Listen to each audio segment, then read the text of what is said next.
I'm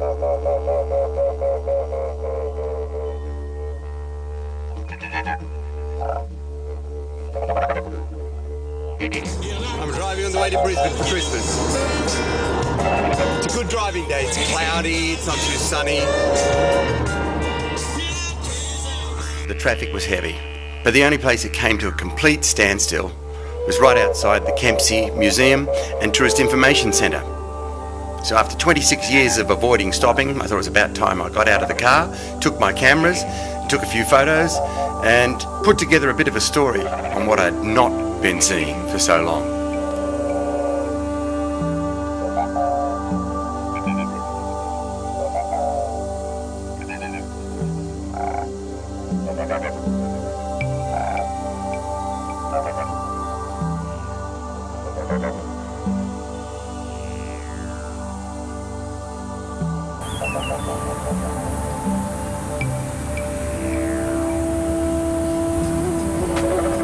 Murcutt's museum building owes little or nothing to overseas fashion, and it has very little deviation from the goal towards the achievement of a new and consciously endemic Australian architecture. History, after waiting so long, has at last been answered. But it's too soon right now to say whether or not the museum is the first truly Australian building. Time's going to be the judge of that.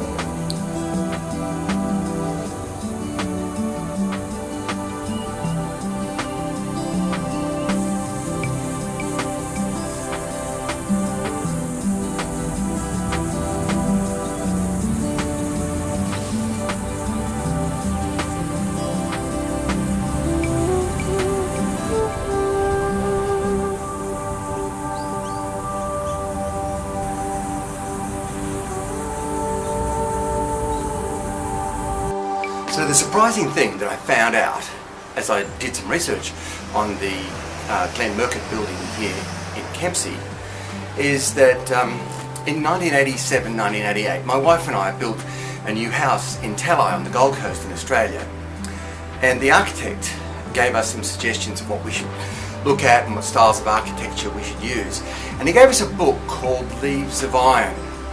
And as I went back to the book Leaves of Iron to look at the architectural style in there, one of the main buildings that it talks about, and in fact the building that's on the front cover of the book, is the Murcutt Kempsey Museum and Tourist Information Centre. So I had a brush in with this building back in 87-88, and I still didn't stop on all those trips to have a look at the building.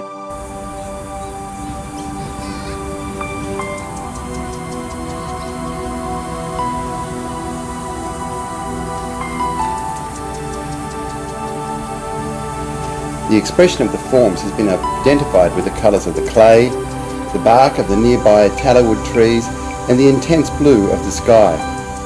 The building belongs to the land, and the land claims it as its own. Genuine native architecture should be unnoticeable. An almost flimsy presence whose existence does not disturb the quiet dreaming of the land.